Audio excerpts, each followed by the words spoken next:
Les autorités françaises sont devenues particulièrement dures et sévères, particulièrement sévères à l'encontre des migrants algériens qui sont en situation irrégulière.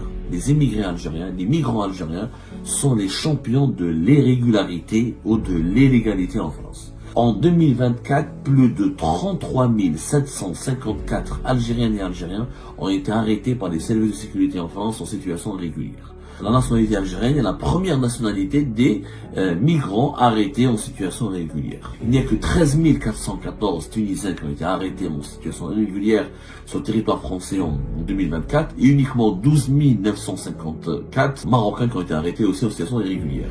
Si on fusionne les Marocains et les Tunisiens, ça n'égale pas les Algériens et les Algériens. Le Harraga algérien représente plus de 20% des personnes qui ont été arrêtées en France en situation irrégulière. La majorité écrasante, malheureusement, de ces presque 34 000 sans-papiers ou la Harraga algérien ou la Algérienne et Algériens arrêtés, des femmes des fois, en situation irrégulière, ce sont des délinquants. Il y a une explosion du nombre des Algériens Harraga.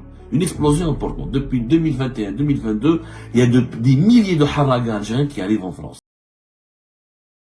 D'autres chiffres qui nous ont été révélés par le ministère de l'Intérieur français, toujours à travers la délection ce sont des chiffres qui ont été révélés par la Direction générale des étrangers en France, qui a publié le 4 février dernier, hier, à savoir hier, son bilan sur l'immigration en France, des chiffres de l'immigration en France pour 2024.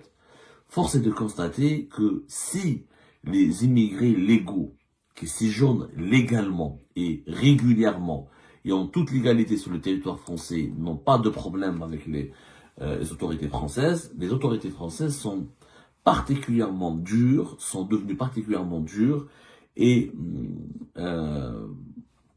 sévères, particulièrement sévères à l'encontre des migrants algériens qui sont en situation irrégulière.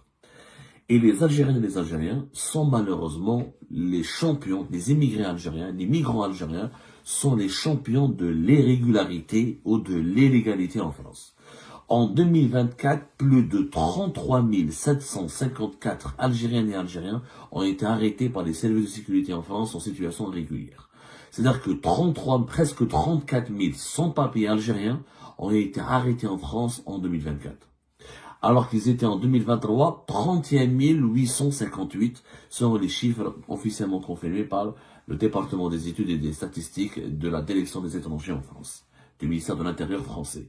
Il y a eu une augmentation de plus de 6% des migrants, des ressortissants algériens qui ont été arrêtés ou interpellés par les services de sécurité en situation irrégulière. La particularité de l'immigration algérienne en France, c'est qu'elle se stabilise et elle reste stable au niveau des immigrés légaux, elle explose et elle est particulièrement en hausse. Et cette hausse, elle est inquiète et elle préoccupe les autorités françaises en ce qui concerne les immigrés irréguliers ou les migrants irréguliers ou les sans-papiers ou les Harraga algériens dont le nombre explose, puisque rien que ça, c'est les chiffres des personnes interpellées. Il y a des milliers d'autres sans-papiers algériens qui n'ont pas été interpellés. Des sans-papiers, des Harraga, des clandestins qui ne sont pas interpellés. Mais les chiffres sont inquiétants. L'Algérie, les Algériens sont la première nationalité. La nationalité algérienne est la première nationalité des migrants arrêtés en situation irrégulière.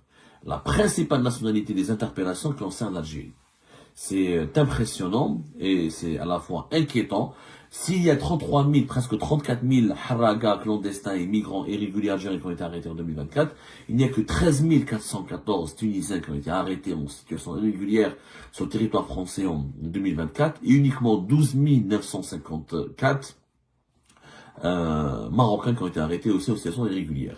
Si on fusionne les Marocains et les Tunisiens, ça n'égale pas les Algériens et les Algériens. 33 000, ça veut dire qu'il y a le nombre des migrants, des Harraga, des clandestins algériens en France qui ont été interpellés par les services de sécurité français est 3 fois supérieur, presque 4 fois même supérieur au nombre des Marocains ou là au nombre des Tunisiens. C'est énorme. Ensuite, vous avez les Soudanais, les Afghans, les Guinéens, les Érythréens, les Turcs, les Irakiens et les Maliens. Il y a eu plus de 147 000 migrants ont été interpellés en situation irrégulière par les services de sécurité en France, notamment par les services de la police française. 147 000. Les Algériens sont 133 000. Ça veut dire qu'on compte les Algériennes et les Algériens représentent plus de 20% les migrants algériens, les sans-papiers, les harragas algériens, représentent plus de 20% des personnes qui ont été arrêtées en France en situation irrégulière. Il faut savoir que les arrestations sont généralement motivées par des motifs d'insécurité, de délinquance et de criminalité. Généralement, les sans-papiers en France ne sont pas contrôlés. Il faut dire la vérité. Moi, je vis en France et j'observe, on contrôle rarement les sans-papiers pour une quelconque raison. Si l'étranger ne fait pas de conneries, s'il ne vole pas, s'il ne fait pas de délinquance, s'il ne touche pas à l'intégrité physique ou ne participe pas à des actes de criminalité ou de délinquance, il n'est pas arrêté par la police ou par les services de sécurité fournis par la police et par la gendarmerie française.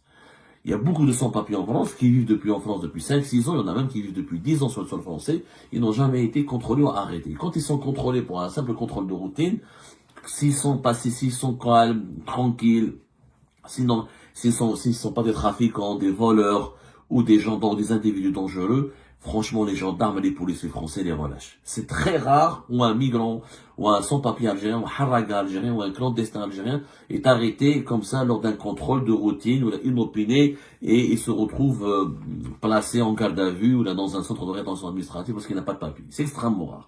La majeure partie, moi j'ai parlé avec des sources policières françaises, on estime qu'entre 80 et 85%, pour ne pas dire 90% même, dans certaines régions en France, quand il y a des arrestations d'étrangers en situation régulière, c'est parce qu'il y a eu de la délinquance, des vols, des bagarres, des agressions, des vols à l'arraché, des vols notamment dans les moyens de transport, des braquages, des cambriolages la nuit. Donc, la majorité écrasante, malheureusement, de ces presque 34 000 Algériens sans papier ou la harraga algérien ou la algérienne et algériens arrêtés, parce qu'il y a des femmes des fois, en situation régulière, ce sont des délinquants, ce sont des arrestations, des interpellations qui ont eu lieu lors d'opérations policières ou des opérations de la gendarmerie française pour punir ou pour retrouver des délinquants ou des criminels. Donc, c'est pour ça qu'il y a une inquiétude.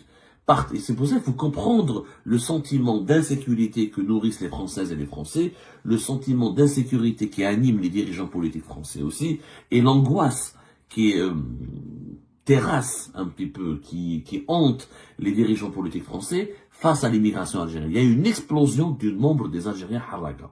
Une explosion importante. Depuis 2021-2022, il y a des milliers de harragas algériens qui arrivent en France. Ils transitent par l'Espagne et ils restent pas en Espagne parce qu'ils maîtrisent pas la langue, parce que l'Espagne ne les intéresse pas. Ils n'ont pas d'attache familiale ni de lien familial avec la France, avec l'Espagne. Ils préfèrent venir en France où on vit mieux, où ils parlent la langue, où ils ont des amis, de la famille. Ils restent en France. Malheureusement, beaucoup de nos harragas, beaucoup de nos clandestins sombrent dans la criminalité, dans la délinquance, dans la toxicomanie, dans l'alcoolisme, dans le trafic de drogue et les différentes formes de criminalité, et ça nourrit une insécurité en France, et ça donne une très mauvaise image des Algériennes et des Algériens. Ça, c'est un tabou qu'il faut briser.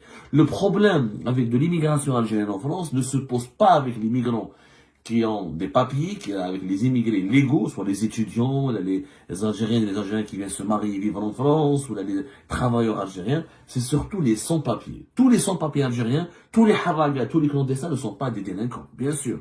Il ne faut pas généraliser, il ne faut pas tomber dans le piège de la stigmatisation et de l'amalgame. Beaucoup de sans-papiers algériens travaillent, font des livraisons, ou ils travaillent dans le BTP, dans la restauration, ensuite, ils trouvent les moyens pour régulariser leur situation et vivre en France. Mais beaucoup d'entre eux, on n'a pas de statistiques, il n'y a pas d'études réellement pour voir quel est le pourcentage des migrants algériens et algériens, quel est le pourcentage des harragas algériens qui sombrent dans le fléau de la délinquance et de la criminalité. Malheureusement, on n'a pas de chiffres, mais on a des constats empiriques, ils sont très nombreux. S'ils n'étaient pas aussi nombreux, on n'aurait pas eu presque 34 000 sans-papiers algériens qui ont été arrêtés, qui ont été arrêtés en France en 2024. C'est pas normal. Qu'on soit plus nombreux, 2 fois plus nombreux, voire 3 fois plus nombreux que les Marocains, que les Tunisiens, que les Soudanais, que les Afghans, c'est parce que, malheureusement, il y a beaucoup d'Algériens et d'Algériens qui sont impliqués dans le trafic la vente de cigarettes, devant les gares, les RER, les métros de Paris et des grandes villes françaises. C'est les Algériens et les Algériens. C'est surtout les Algériens qui dominent ce trafic de cigarettes. Quand la police française débarque dans la gendarmerie, fait des opérations, quand ils arrêtent les immigrés étrangers, il s'avère qu'ils sont la majorité des Algériens. C'est pour ça que les chiffres de l'irrégularité ou de l'illégalité explosent lorsqu'on parle de l'Algérie, lorsqu'on essaie d'identifier les ressortissants algériens. Ça, c'est malheureux. Il y a un groupe, c'est pour ça que l'Algérie doit cesser de ne pas récupérer, doit absolument récupérer ses ressortissants. C'est pour ça que notre pays, nos dirigeants doivent accepter, aider et collaborer et trouver des solutions avec les autorités françaises pour réadmettre, pour raccompagner, pour rapatrier les ressortissants algériens qui vivent dans des conditions inhospitalières, socialement très difficiles, très déplorables, ou là qui risquent la prison, ou là qui ont été arrêtés pour divers crimes et diverses infractions menaçant l'ordre public et la sécurité nationale en France, ou la sécurité publique et l'ordre public. C'est vraiment un fléau. Les sans-papiers algériens, les haragas algériens qui n'arrivent pas à s'intégrer, qui n'arrivent pas à trouver du travail en France, qui n'arrivent pas à vivre dignement en France, ils sont très nombreux. La France n'est plus un Eldorado pour les Algériennes et les Algériens. Ça, c'est une vérité qu'il faut l'affirmer. Les haragas algériens, quand ils risquent leur vie, sont pratiquement 30 000 par an qui quittent le pays à travers les voies maritimes depuis l'Espagne, depuis l'Algérie, depuis les côtes algériennes vers le sud de l'Espagne. Quand ils arrivent en France, la majorité d'entre eux arrivent en France, ils sont pas expulsés, ils sont pas rapatriés par l'Espagne, parce qu'il y a plus de coopération entre l'Algérie et l'Espagne pour rapatrier les migrants, les haragas algériens qui sont arrêtés qui sont interceptés ou secourus ou placés dans des centres de rétention administrative par les autorités espagnoles. Les Espagnols les relâchent parce qu'ils peuvent pas les expulser. Il n'y a pas de relation diplomatique les relations diplomatiques entre l'Algérie et l'Espagne sont toujours gelées. Il y a toujours de la crispation et de la froideur à cause du choix de l'Espagne de soutenir la souveraineté du Maroc sur le Sahara occidental. Il y a un ambassadeur algérien depuis fin 2023 à Madrid, mais cet ambassadeur ne travaille pas, n'a pas les pleins pouvoirs, n'a pas le feu vert de collaborer avec les Espagnols sur tous les chapitres. Donc, le rapatriement des migrants algériens depuis l'Espagne est extrêmement insignifiant.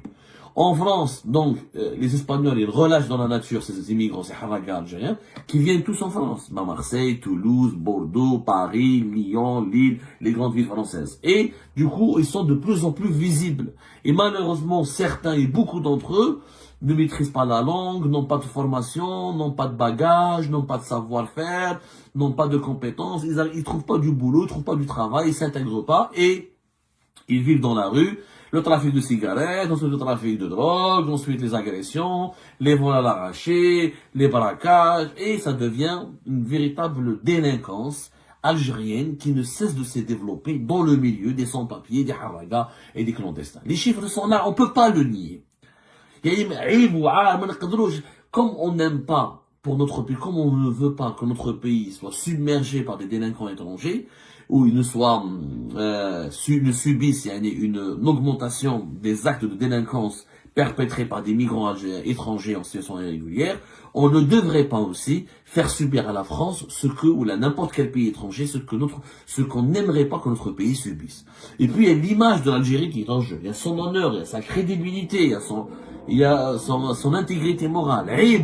C'est honteux il n'y a pas un Algérien en France qui est content, qui est heureux quand il voit un autre Algérien ou une autre Algérienne impliquée dans son papier, n'a pas de papier, elle vit très mal, elle n'a pas où loger, la personne n'a pas où se loger, n'a pas où se nourrir, et elle vit en grande difficulté, dans des conditions immorales, la prostitution, le vol, les agressions, les vols à l'arraché, les réseaux de pickpocket, le trafic d'armes, le trafic de drogue. Ça fait très très mal au cœur.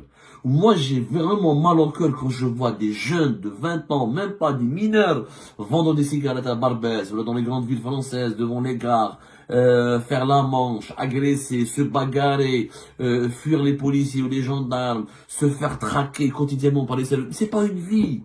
C'est pas une vie digne d'un être humain. Donc je ne comprends pas pourquoi les autorités de notre pays ne comprennent pas que pour préserver la dignité humaine, pour préserver la dignité de nos compatriotes, pour préserver l'honneur de notre pays.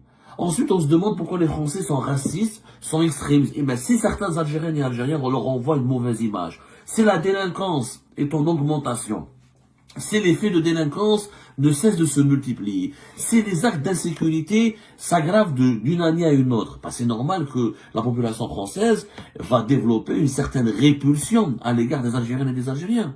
Comme les Algériennes et les Algériens ne n'accepteraient jamais que dans leur propre pays, des Maliens, des Nigériens, des Burkinabés ou des Ivoiriens ou des Sénégalais commettent des actes de délinquance. Donc, il faut vraiment sauver ces sans-papiers algériens.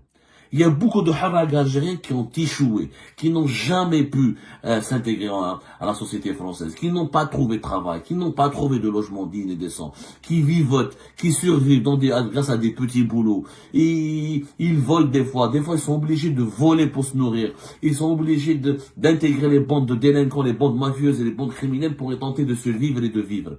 Des femmes et des hommes et beaucoup de mineurs. C'est un drame que nous subissons chaque jour. Et nous sommes devenus en France le champion de l'irrégularité et de l'illégalité à cause de l'explosion du nombre de haragas. 31 858 Algériens arrêtés en situation irrégulière en France en 2023, 33 754 Algériens arrêtés en situation irrégulière en France en 2024. Et encore une fois, les arrestations sont souvent menées lorsqu'il s'agit d'enquêtes ou d'opérations policières ou d'opérations de la gendarmerie française pour punir ou pour rechercher ou la retrouver des délinquants et des voleurs et des criminels. C'est trop, c'est énorme. 3 fois plus. Pourquoi il n'y a pas autant de Marocains et de Tunisiens qui sont arrêtés en situation irrégulière? Parce qu'il n'y a pas autant de haragas marocains et tunisiens en France. La vérité, et les haragas tunisiens et marocains quand ils viennent en France, comme ils sont pas aussi nombreux que les Algériens et les Algériens, ils arrivent mieux à s'intégrer, ils arrivent mieux à trouver du travail et ils trouvent leur place dans la société sans faire de bruit, sans faire de dégâts, sans faire de bêtises. Voilà. C'est pas normal. Cette situation avec les sans-papiers, avec les migrants clandestins algériens, elle est devenue intenable. Il y a des risques Et ben voilà, c'est la fin de cette vidéo mes amis. Je vous remercie comme d'habitude pour avoir suivi jusqu'à la fin. N'oubliez pas de nous laisser vos commentaires et vos réactions sur le sujet très intéressant de cette vidéo et de vous abonner à la chaîne si vous n'êtes pas encore abonné surtout. Je remercie toutes les personnes qui nous soutiennent et tous nos abonnés. Nous avons bien dépassé les 28 000 abonnés sur cette chaîne. Ça fait vraiment plaisir et je vous remercie très chaleureusement pour votre soutien et pour votre confiance. Nous essayons toujours de diffuser les extraits qui nous semblent le plus intéressant pour notre communauté marocaine et maghrébine et aussi pour les personnes de la diaspora en France et en Europe. Donc voilà mes remerciements et mes salutations et à la prochaine dans une nouvelle vidéo. Au revoir.